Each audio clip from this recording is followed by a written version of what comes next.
Hello, I am David W. Parker. This is Programming Today I Learned, Learn to Code from Scratch series. Today we're going to be looking at just a few Git commands to get you started, and we'll continue to expand on your knowledge there as well. So if you don't know what Git is, go ahead and take a look at the previous Git video. Otherwise, follow along with me. So the only prerequisite is that you have Git installed. So we're going to go ahead and we'll clear this. We're going to make a new directory. And you saw that was called haha, so we have a new directory called haha. CC into that. Clear. Nothing in here yet. So git init. It says initialize empty git repository. So now we have this new folder called git, and it's got a bunch of different things in it. You don't need to mind yourself to any of that at this point. It's just there in the background. So we have a new git repository.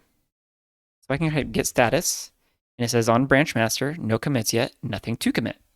Create copy files and use git add to track. Well, let's do that. So let's create a new file. We'll call it text.txt. And we'll go in and we'll just say hello. So now we have this file with the word hello in it. I go say git status. Now it says untracked files. Use git add file to include what we committed.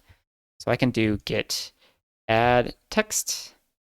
And now if I say git status, changes to be committed. And I can undo this staging by doing git remove. Oops, I never typed git twice there, so I shouldn't. So if I say git status, the file is untracked again. I can also say git add period, and that'll make everything that is eligible to be tracked. Now, I'm going to go ahead and do these graphs in a later episode, but basically you need to think of your project in three ways. You have untracked files, then you have staged files, meaning they're not committed into your repository yet, but they're going to be soon. And then finally you have committed files.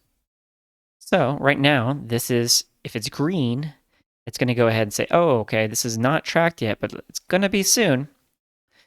And I can go ahead and write git commit. And it brings up this little message thing, and I can say what my message was. Initial commit, close this out, and it says one file changed, one insertion. So now if I say git status, it's got nothing to work with. I can go ahead and write git log and see the hash, or basically the reference to this point in time for this Git repository. So all of the code is at this point in time. So let's go ahead and make another change. If I go and say hello world, or let's even do it better. Let's say hello YouTube. And I say git status. Now it says I can go ahead and see that this has been modified. It's not a new file anymore. And I could do the same things as before. If I write the word git diff, D-I-F-F, it shows me what files and lines have changed. I could say you win. And git diff will show both of the new lines and then the old line, which is changed. So I can go ahead and say git status, git add, commit, and I can use a shortcut flag for M if I want to just have a shorter message. We'll do that for this one.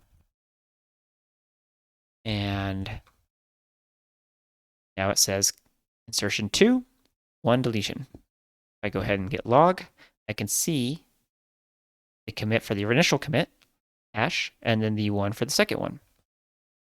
So that's just it for this initial one. We're going to go ahead and dive more into this. We'll go ahead and start doing branching and merging. We'll go ahead and integrate GitHub so you could see how that all works. But for now, this is a nice, simple way to keep track of your files. So continue to dig in, and I will see you guys next time. Like and subscribe if you'll enjoy content like this. I have a Patreon where I put out videos early if you want to check that out, as well as Buy Me a Coffee where I put my videos out early. And I will see you guys next time. Thank you so much.